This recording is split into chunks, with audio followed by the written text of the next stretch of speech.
Hi friends, வணக்கம்.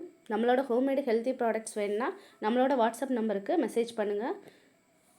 நம்ம இன்றைக்கி ஒரு ஹெல்த்தியான கோதுமை ரவை பிரியாணி எப்படி செய்யலான்னு பார்க்கலாம் வாங்க. ஃபஸ்ட்டு ஒரு வானிலையில் எண்ணெய் விட்டு கோதுமை ரவை 1 டம்ளர் எடுத்து வச்சுருக்கேன். அந்த கோதுமை ரவையை 1 டம்ளரையும் போட்டு நல்லா பொன்னிறமாக வறுக்கணும். ஒரு 2 நிமிஷம் கைவிடாமல் வருங்க. இதை நல்லா வறுக்கணும். நல்லா வறுத்து அந்த வாசம் வர வரையும் வறுத்தா தான் கோதுமை பிரியாணியோட டேஸ்ட் வந்து ரொம்ப நல்லாயிருக்கும்.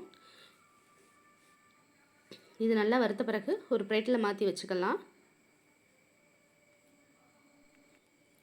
இப்போ ஒரு பாத்திரத்தை அடுப்பில் வைங்க. நான் ஒரு குக்கர் வச்சுருக்கேன். குக்கரில் ஒரு 2 ஸ்பூன் எண்ணெய் ஊற்றிக்கோங்க. எண்ணெய் நல்லா காயட்டும்.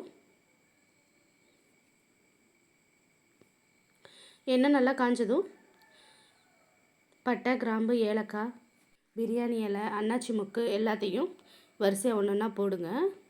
இது நல்லா லேசாக வருங்க. இது லேசாக நல்லா வறுத்ததும் வெங்காயம் போடலாம். நான் 2 சைஸ் மீடியம் சைஸ் வெங்காயத்தை நறுக்கி பொடி பொடியாக நறுக்கி வச்சுருக்கேன். அதை போட்டுக்கலாம். வெங்காயத்தை நல்லா கிளறி விடுங்க. வெங்காயம் நல்லா பொன்முருவலாக வதங்கட்டும். வதங்கினதும் அதோடு சேர்த்து இஞ்சி பூண்டு பேஸ்ட்டு சேர்த்துக்கலாம். இஞ்சி பூண்டு பேஸ்ட்டு நல்லா வதங்கினதும் தக்காளி சேர்த்துக்கலாம். தக்காளி வந்து 2 தக்காளி நல்லா நறுக்கி வச்சுருக்கேன். அந்த தக்காளி விழுதை இதில் சேர்த்துக்கலாம். இந்த கோதுமை பிரியாணி வந்து இந்த மெத்தடில் செஞ்சு பாருங்கள். இது என்னோடய ஸ்டைலு. இது நல்லா டேஸ்ட்டாக இருக்கும். நீங்களும் ஒரு தடவை ட்ரை பண்ணி பாருங்கள். 2 தக்காளி சேர்த்தாச்சு.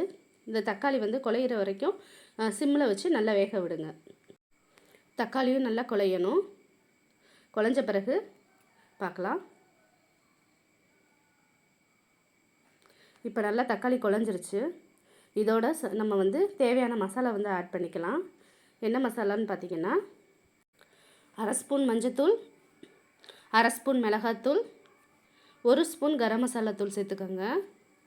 இது வந்து உங்கள் காரத்துக்கு தகுந்த மாதிரி மிளகாத்தூளை கூட்டிக்கலாம். நான் குழந்தைங்க சாப்பிட்றதுக்காக 1/2 ஸ்பூன் மிளகாத்தூள் மட்டும்தான் சேர்த்துருக்கேன். உங்களுக்கு விருப்பப்பட்டால் நீங்கள் 1 ஸ்பூன் மிளகாத்தூள் கூட சேர்த்துக்கோங்க. காரத்துக்கு தகுந்த மாதிரி உங்களுக்கு தகுந்த மாதிரி சேர்த்துக்கோங்க. இதை வந்து நல்லா பரட்டி விடணும். இந்த தக்காளி, வெங்காயம் விழுதோட இந்த மசாலா எல்லாம் ஒன்றா கலக்கணும். கலந்த பிறகு நம்மளுக்கு தேவையான காய்கறியை இதில் சேர்த்துக்கலாம். நான் இதுக்கு பீன்ஸு, பட்டாணி, உருளைக்கிழங்கு, ஒரு சின்ன கேரட்டு, மீல் மேக்கர் இதெல்லாம் எடுத்திருக்கேன். உங்களுக்கு தேவைன்னா காலிஃப்ளவர் இந்த மாதிரி காய்கறியும் சேர்த்து இதை செஞ்சுக்கலாம். இது நல்லா டேஸ்ட்டாக இருக்கும். இந்த காய்கறி எல்லாத்தையும் சேர்த்து எல்லாத்தையும் ஒரு பரட்டி விட்டுக்கோங்க. ஏன்னா மசாலா எல்லாம் இதோடு சேர்ந்து ஒட்டணும். அப்புறம் இதுக்கு தேவையான தண்ணி ஊற்றணும். நம்ம 1 டம்ளர் கோதுமை ரவைக்கு 3 டம்ளர் தண்ணி ஊற்றணும். ஏன்னா இதில் காய்கறியெல்லாம் நம்ம சேர்த்துருக்கோம். கோதுமை ரவையும் நல்லா வேகணும். அதுக்காக தான் 3 டம்ளர் தண்ணி ஊற்றணும். குறைச்சி ஊற்றிடாதீங்க. அது மாதிரி காய்கறி இன்னும் கொஞ்சம் நம்ம எக்ஸ்ட்ரா சேர்த்தோம்னா இன்னும் கொஞ்சம் ஒரு 1/2 டம்ளர் தண்ணி சேர்த்து ஊற்றணும். காய்கறி நிறையா போடுறதா இருந்தால் மட்டும் இந்த மாதிரி பார்த்துக்கோங்க. மொத்தம் 4 டம்ளர் தண்ணி. ஆனால் நான் காய்கறி கொஞ்சமாக போட்டிருக்கனால 3 டம்ளர் தண்ணி ஊற்றிருக்கேன். எல்லாத்தையும் நல்லா கிளறி விட்டுட்டு புதினாவும் மல்லியும் ஒரு கைப்பிடி அளவு எடுத்து அலசி வச்சுருக்கேன். அதை இதோடு சேர்த்துக்கோங்க. தேவையான அளவு உப்பு சேர்த்துக்கோங்க. இந்த டயத்தில் சேர்த்துட்டு லேசாக அதை சிம்மில் வச்சு கொதிக்க விடுங்க. கொதிக்க விட்ட பிறகு அதை ஓப்பன் பண்ணி பார்த்துட்டு உப்பு கரெக்டாக இருக்கான்னு செக் பண்ணிக்கோங்க. செக் பண்ணிவிட்டு நம்ம வறுத்து வச்ச கோதுமை ரவையை இதோட கொஞ்சம் கொஞ்சமாக சேர்த்து கிளறி விட்டு சேருங்க. ஏன்னா கட்டி போடக்கூடாது. கோதுமை ரவை எல்லாத்தையும் குக்கரில் சேர்த்த பிறகு எல்லாத்தையும் மொத்தமாக ஒரு தடவை கிளறி விட்டுட்டு நம்ம உப்பு செக் பண்ணிட்டோம். குக்கரை மூடி வச்சிட வேண்டியதான். ஒரு விசில் வந்தால் போதும், நல்லா வெந்துடும். இது வந்து அவங்கவுங்க குக்கரை பொறுத்தது. 1 விசில் இல்லாட்டி 2 விசில் வச்சுக்கோங்க. வெஜிடபிள்ஸும் வேகணும். இப்போ திறந்து பார்க்கலாம்.